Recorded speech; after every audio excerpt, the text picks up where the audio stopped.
Rhonda, real quick, says, what do y'all think about the comments that if Joey wins, it'll open the floodgates? Didn't Pavia already do that? Wrong. Pavia, there is absolutely no difference in what Joey is doing right now than what Pavia has already done, actually. So the reason why everybody wants to blow smoke on, can we talk about this for like 5 seconds? We haven't really talked about this. And the reason why I have been so confident in Joey getting another year is solely because, yes, Joey has technically played like 6 football seasons. He had a red shirt year right before the COVID year. So that's 2 years of football that he played, and he actually never played. Then the 21 season and the 22 season, he was at JUCO. Essentially, JUCO does not count against your eligibility in the NCAA, as it really shouldn't, to be honest with you. Especially in the NIL realm, you have it's a completely different world. So that's 4 seasons that Joey's played, and not single one of them being in Division I, much less the NCAA. And then he transfers to Appalachian State, plays 2 years there, and then obviously he transfers to Tennessee, plays 1 year there. The man has only played 3 seasons of Division I NCAA football. That is the reason why I've been so hopeful and kind of positive that he would get that 4th year. Essentially, the exact same thing Diego Pavia has done. Now, Joey is older than Diego Pavia, no doubt about it. But again, Joey, what set him back, what the reason why he's 2 years older, I guess you could say, is he redshirted before that COVID year. So 2 years of his college eligibility, he never even played.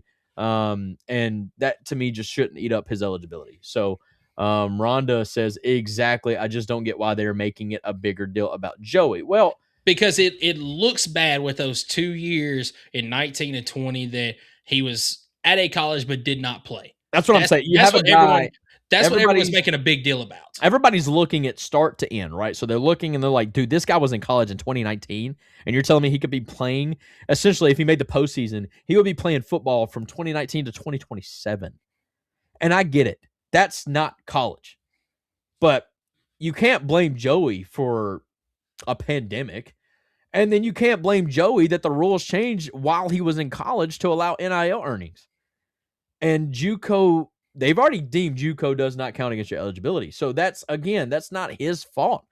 And if I'm Joey, and this is any player, right? And don't even bring up Bediako, because that dude was actually a pro. That does not make any sense whatsoever on how he even got. But if I'm Joey, and I hate to say this and it almost sounds disrespectful, but I really don't mean it this way. But I think everybody knows that man's not going to make the type of money he's going to make in the NFL that he can make as a starter at Tennessee.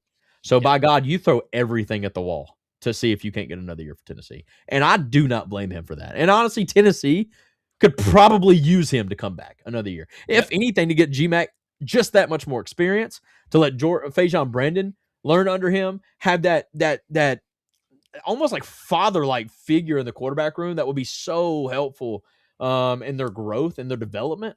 And if a player is truly trying to get better and make it to the NFL, they're not going to care that they didn't start this next year and that their development got delayed a year, because their development won't get delayed a year. In fact, it's probably going to progress that much better because they're getting to learn behind somebody before they just get thrown to the wolves.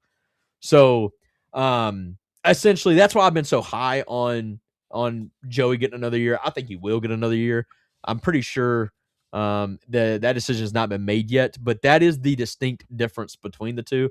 And people are going to hate because people are going to hate. And then obviously it's a Tennessee thing too. So if this was happening at any other school, whoop-de-doo. But I mean, in saying that, people hated on Diego Pavia for doing it. I hated on Diego Pavia for doing it. I'm like, dude, what the heck are we doing? Like, this is your 5th year, like whatever. But at the end of the day, I understand that, you can't be mad at a player for getting that money in the NIL days and then turn around and blame Joey for doing what he's doing. Because at the end of the day, he's just trying to do the same thing. And I want to see him for another year, man. It would be nice to have another quarterback, to have a quarterback for 2 years in a row. Haven't had that. Hendon Hooker, I'll give him credit, but he never even finished a single season as a starter. The first year, he was 2 games late to becoming the starter because he had to win it over. And then the second year, we all know what happened, and didn't get to finish the season. So Yeah, I'm all about it, and I'm positive of the outcome, and I'm awaiting the news on that. Michael, Yeah, I'm still not quite as confident as you, but I'm feeling better about it it's about time. after the steps that have been taken so far.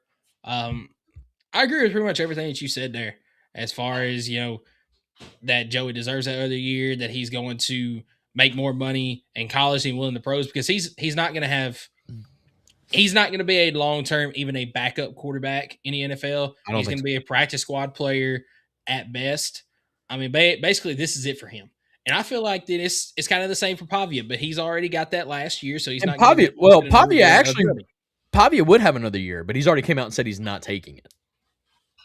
So, but I think the biggest thing with Joey is what's everybody's comeback on against Joey. It's his age, Yep, and at that's the end of the exactly what it day, is. college football doesn't have an age restriction. Like, I mean, It doesn't. But ultimately, this is what's gonna have to happen. We're gonna have to go to the you have 5 years 5 years. to play 5 seasons. Yep. And if you redshirt for any such reason, whether it be a medical year, whether it be just because you're not getting enough playing time, whatever the case may be, if you redshirt, that goes against one of your 5 seasons right there. So if you redshirt, then you're going to be able to play 4 seasons in those 5 years. That's what it's going to have to go to. And I mean, unfortunately, if you're one of those players that you're hurt each and every year, you're not going to get any more seasons because you've got those 5 years to do it.